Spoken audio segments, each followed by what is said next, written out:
የእግዚአብሔርን ጸጋ ለመካፈል ዛሬ የተገኛችሁ ትውልድን የሚለውጥ ወጣት ክፍል 4ን አብረን ዛሬ እናያለን። ለመጀመሪያ ጊዜ በክፍል 4 ላይ የተገኛችሁ ከዚህ በፊት ትውልድን የሚለውጥ ወጣት ክፍል 1፣ ክፍል 2 እና ክፍል 3 ተምረን አልፈናል። ክፍል 4 ላይ ነው እንግዲህ ዛሬ የመጣችሁት መጀመር የምትችሉት። ከዚህ በፊት የነበረውን ምናልባት እድሉን አግኝቶ ተገኝቶ ከተማሩት ላይ ማግኘት ትችላላችሁ። አንዳንድ ነጥቦችን ማለቴ ነው። ቀጥታ ወደ ትምህርታችን እንገባለን። ትውልድን የሚለውጥ ወጣት ክፍል 4 ብለን ስንጀምር አንድ የመጽሐፍ ቅዱስ ክፍል ይነሳል። ይህ የመጽሐፍ ቅዱስ ክፍል ያለው መዝሙረ ዳዊት ምዕራፍ 119 ቁጥር 9 ይሆናል። የእግዚአብሔር ቃል በዚህ ክፍል እንደዚህ ብሎ ይናገራል። ጎልማሳ መንገዱን በምን ያነጻል? ጥያቄ ምልክት ያስቀምጣል። ከጠየቀ በኋላ ባጭር መልስ ይመልሳል። ቃልህን በመጠበቅ ነው። በመዝሙረ ዳዊት 119 ቁጥር 9 ላይ የተጻፈው ቃል ጎልማሳ መንገዱን በምን ያነጻል ብሎ ወጣቶችን ይጠይቃል። በምን ያነጻል? ጎልማሳ የጎልማሳነቱን ዘመን የወጣትነቱን ዘመን ከልክ በላይ እንዳይፈጥን፣ ከልክ በላይ ወደ ኋላ እንዳይቀር፣ ወደ ላይ በጣም ከፍ እንዳይል፣ ወደ ታች በጣም እንዳይሰምጥ ባላንሱን ጠብቆ እንዲሄድ የሚያደርገው ምንድን ነው? ወጣቱ ወጣትነቱን እንዴት ነው ኮንትሮል የሚያደርገው? መንገዱን በምን ያነጻል ብሎ ይጠይቅና ቃልህን በመጠበቅ ነው። ወጣቶች ዘመናቸውን መቆጣጠር ያለባቸው በምን ነው ማለት ነው? በእግዚአብሔር ቃል ነው። ቃሉን ያነበበ ወጣት፣ በቃሉ የሚተዳደር ወጣት፣ የእግዚአብሔርን ቃል መሪ አድርጎ የሚከተል ወጣት እንደፈለገ አይሆንም። ጠላት ወደ ጠራበት አይሄድም። ምልክት ባለበት ሁሉ አይቆምም። በተጋበዘበት ሁሉ አይገኝም። ቃሉን የተረዳ ወጣት ቃሉን ይከተላል። የእግዚአብሔርን ቃል የሚከተል ወጣት ወጣትነቱን በስኬት ያጠናቅቃል። አይፈተንም እያልኩ አይደለም። የወጣትነት ጊዜ በጣም በፈተና የተሞላ ነው። በወጣትነታችን ጊዜ በብዙ ነገር እንፈተናለን። ከሰይጣን የሚመጣ ፈተና አለ፣ ከውስጥ የሚመጣ ፈተና አለ፣ ከውጭ የሚመጣ ፈተና አለ። በወጣትነት ዘመን እግዚአብሔርን ማምለክ፣ በወጣትነት ዘመን የእግዚአብሔርን ቃል መከተል፣ በወጣትነት ዘመን የእግዚአብሔርን ባህሪ ማሳየት በጣም ከባድ ፈተና ነው። ይህንን ፈተና ወጣቶች እንዴት ማለፍ ይችላሉ የሚለውን ጥያቄ መዝሙረ ዳዊት ምዕራፍ 19 ቁጥር 9 ያነሳና ባጭሩ ይመልሳል። ቃልህን በመጠበቅ ነው ይላል። የእግዚአብሔርን ቃል የሚጠብቅ ወጣት እሱ ስኬታማ ወጣት ነው። በማስታወሻችሁ ላይ ስኬታማ ወጣት የእግዚአብሔርን ቃል የሚጠብቅ ወጣት ነው በሉት። ወጣት ወጣትነቱን ሎኬሽን ቀይሮ ቴክኒክና ታክቲክ ተጠቅሞ ማምለጥ አይችልም። ወጣትነት ቤት ውስጥ ሳጥን ላይ ዘግተ የምትሄደው ነገር አይደለም። ወጣትነት አንተ ነህ። አብሮ ይወጣል፣ ትምህርት ቤት ይወጣል፣ ገበያ ይወጣል፣ አውሮፕላን ላይ ይሳፈራል፣ ታክሲም ላይ ይሳፈራል። ቤት ውስጥ ተቆልፎ የሚቀመጥ ነገር አይደለም። ከአንተ ጋር ስለሚንቀሳቀስ መቆጣጠሪያ ያስፈልጋል ማለት ነው። ወጣትነታችሁን እንደ እግዚአብሔር ቃል ማኔጅ ማድረግ ካልቻላችሁ አስቸጋሪ በሆነ ሁኔታ ውስጥ ታልፋላችሁ። ለመታረም እንኳን ጊዜ አታገኙም። አንድ የተሳሳተ መንገድ ውስጥ ከገባ መመለሻ የለም። መንገዱን መምረጥ፣ መንገዱ የእግዚአብሔር ቃል ነው። የነቃ ወጣት፣ የበሰለ ወጣት፣ የተረጋጋ ወጣት፣ ውጤታማ ወጣት የሚባለው ወጣት የእግዚአብሔርን ቃል የሚከተል ወጣት ነው። ቃሉ ዘመናችሁን ይሰራል። ቃሉ ወጣትነታችሁን ይሰራል። ቃሉ አእምሯችሁን ይሰራል። ቃሉ መንፈሳችሁን ይሰራል። ሄዳለሁ ስትል ቃሉ ቁጭ በል አትሄድም ይላል። የእግዚአብሔር ቃል ለወጣቶች ልጓም ነው። የሰው ልጅ እንደፈለገ እንዳይኖር ፍሬም ሰርቶ ያስቀመጠው የእግዚአብሔር ቃል ነው። በመጀመሪያው ክፍለ ዘመን የነበሩ ወጣቶችና በ21ኛው ክፍለ ዘመን እየኖሩ ያሉ ወጣቶች እየተጋፈጡት ያለው ፈተና እኩል አይደለም። በብዙ ነገር ዘመኑ ተለውጧል። ዘመኑ ተለውጦ አስተሳሰብህ ካልተለወጠ በጣም አደጋ ነው። የቴክኖሎጂ ፍጥነት ዛሬ ያየው ነገ የለም። ተቀይሯል፣ አድጓል፣ ጨምሯል፣ ሄዷል። እሱን ለመድረስ ወጣቱ እየሮጠ ነው። አትጠቀሙ እያልኳችሁ አይደለም። እስከ ጥግ መጠቀም ይቻላል። ግን የቴክኖሎጂ መጫወቻ መሆን የለብህም። እንደፈለግ ቴክኖሎጂውን መቆጣጠር ነው ያለብህ እንጂ ቴክኖሎጂው እንደፈለገ አንተን እንዲቆጣጠር ፍቃድ መስጠት የለብህም። ማህበራዊ ሚዲያ፣ የባህል ለውጥ፣ የቴክኖሎጂ ፍጥነት፣ እነዚህ ነገሮች ወጣቶችን በብዙ እያወኩ ነው። በዚህ ዘመን በወጣቶች ፊት ለፊት ከተጋፈጡት ከ10 ትልልቅ ፈተናዎች መካከል የመጀመሪያው የማንነት ቀውስ ነው። አይደንቲቲ ክራይሲስ። የማንነት ቀውስ አይደንቲቲ ክራይሲስ ያጋጠመው ወጣት ጠዋት ሌላ፣ ከሰዓት ሌላ፣ ሰኞ ሌላ፣ ማክሰኞ ሌላ፣ እሁድ ሌላ፣ ቅዳሜ ሌላ የማንነት ቀውስ ስላጋጠመው ማለት ነው። የማንነት ቀውስ ያጋጠመው ወጣት አንድ ጥያቄ ይጠይቃል። እኔ ማን ነኝ? ማንነቱን ይረሳል። እኔ ማን ነኝ? አንድ ሰው አንተ ማን ብሎ መጠየቅና እኔ ማን ነኝ ብሎ መጠየቅ ይለያያል። አንተ ማን ብሎ መጠየቅ ኖርማል ነው። እኔ ማን ነኝ ብሎ አንድ ሰው ከጠየቀ ወደ ማበድ ደርሷል ማለት ነው። የማንነት ቀውስ አይደንቲቲ ክራይሲስ የሚያመጣው ከእብደት ያልተናነሰ ነገር ነው። ስለዚህ አሁን ወጣቱ ያለበት ሁኔታ ምንድነው? እኔ ማን ነኝ? የማንነት ቀውስ ስላጋጠመው እኔ ማን ነኝ ይላል። ራስን ካላወቅ ወጣት አይደለም። ራስን ካላወቅ ወጣት አይደለም፣ ሰውም አይደለም። ማስተዋወቃችሁ ከሌላ ሰው ጋር አይደለም። ዛሬ አንተን ካንተ ጋር ነው ማስተዋወቅ። ማን እንደሆንክ ማንነትን ሰምተህ ትሄዳለህ። ማን እንደሆንሽ ማንነትሽን ሰምተሽ ትሄጃለሽ። ማን እንደሆናችሁ ማንነታችሁን ሰምታችሁ ትሄዳላችሁ። ሰፈር ውስጥ ጠማማ ሰዎች የተናገሩት ማንነት የናንተ አይደለም። ኃጢአት የተናገረው ማንነት የናንተ ማንነት አይደለም። ዓለም የተናገረው ማንነት፣ ጨለማ የተናገረው ማንነት የናንተ አይደለም። ኃጢአት የተናገረው ማንነት ያንቺ አይደለም። ውሸት የተናገረው ማንነት ያንቺ አይደለም።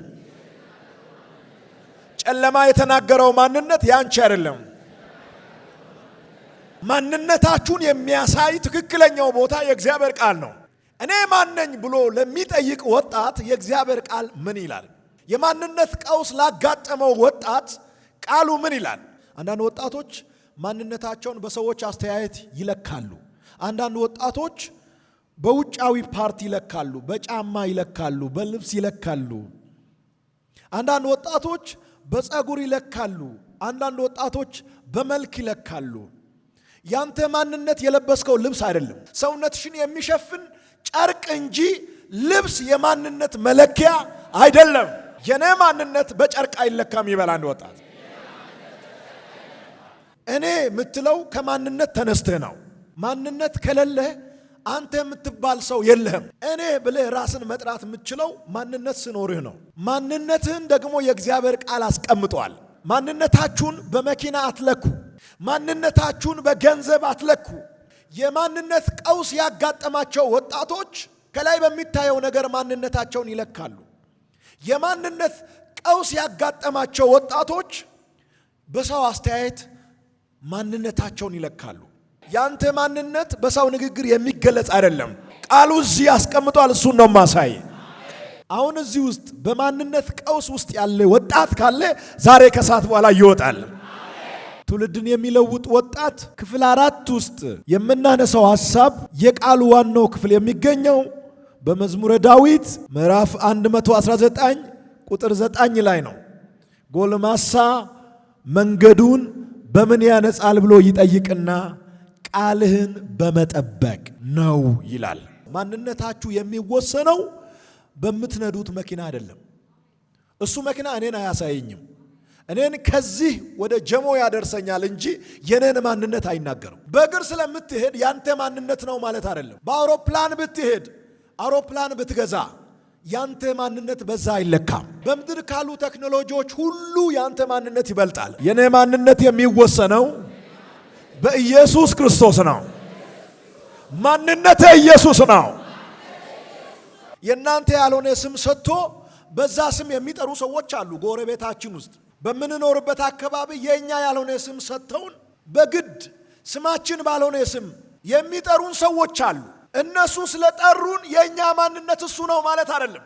ከሚያወሩት ከሚናገሩትና ከሚያስቡት የኛ ማንነት ይበልጣል። ከፍ ያለ ማንነት አለን። በጣም የከበረ ማንነት አለን። እጅግ በጣም ውድ የሆነ ማንነት አለኝ። ማንነትን ቁልጭ አድርጎ የሚያሳየው ማን ነው? የእግዚአብሔር ቃል ነው። ማንነትን እንደ መስታወት የሚያሳየው ሁለተኛ ቆሮንቶስ ምዕራፍ 5 ቁጥር 17 ነው። የኔ ማንነት የሚገኘው እዛ ቦታ ነው። የኔ ማንነት ሰፈር ውስጥ ያለው ወሬ አይደለም። ምን ይላል ክፍሉ? ስለዚህ ማንም በክርስቶስ ቢሆን አዲስ ፍጥረት ነው፣ አሮጌው ነገር አልፏል፣ እነሆ ሁሉም አዲስ ሆነዋል። የማን ማንነት ነው ይሄ? በክርስቶስ የሆነ ሰው ማንነቱ እሱ ነው። አዲስ ፍጥረት ማለት ደግሞ ዓለምን ያሸነፈ፣ ሞትን ያሸነፈ፣ ሲኦልን ያሸነፈ፣ ኃጢአትን ያሸነፈ፣ ጨለማን ያሸነፈ፣ ያለውን ያሸነፈ፣ የሚመጣውን ያሸነፈ፣ ያለፈውን ያሸነፈ ነው። ሰፈር ውስጥ ሰዎች ቀለል አድርጎ ሲጠሯችሁ ኖ እሱ የኔ ማንነት አይደለም በይ። የኔን ማንነት ከፈለግሽ ሁለተኛ ቆሮንቶስ ምዕራፍ 5 ቁጥር 17 ላይ ሄደሽ አንብቢ። እኔ የሚገኘው እዛ ስፍራ ነው። እኔ አዲስ ፍጥረት ነኝ ማለት ነው። እኔ ምንድን ነኝ? አዲስ ፍጥረት ነኝ። በመንፈስ ቅዱስ አማካኝነት እንደገና ካልተወለደ ከአሮጌ ሰው ከአዳም ጋር አታወዳድረኝ። እኔ አዲስ ሰው ነኝ፣ አዲስ ፍጥረት ነኝ። እንደገና ተፈጥሬያለሁ፣ እንደገና ተወልጃለሁ። ሁለት ጊዜ ነው የተወለድኩት። የመጀመሪያው መወለድ ማንም ኢትዮጵያዊ የሚወለድበት መንገድ ነው። ሁለተኛው መወለድ ግን በኢየሱስ የሆነ መወለድ ነው። ትክክለኛው ማንነቴ ኢየሱስ ነው።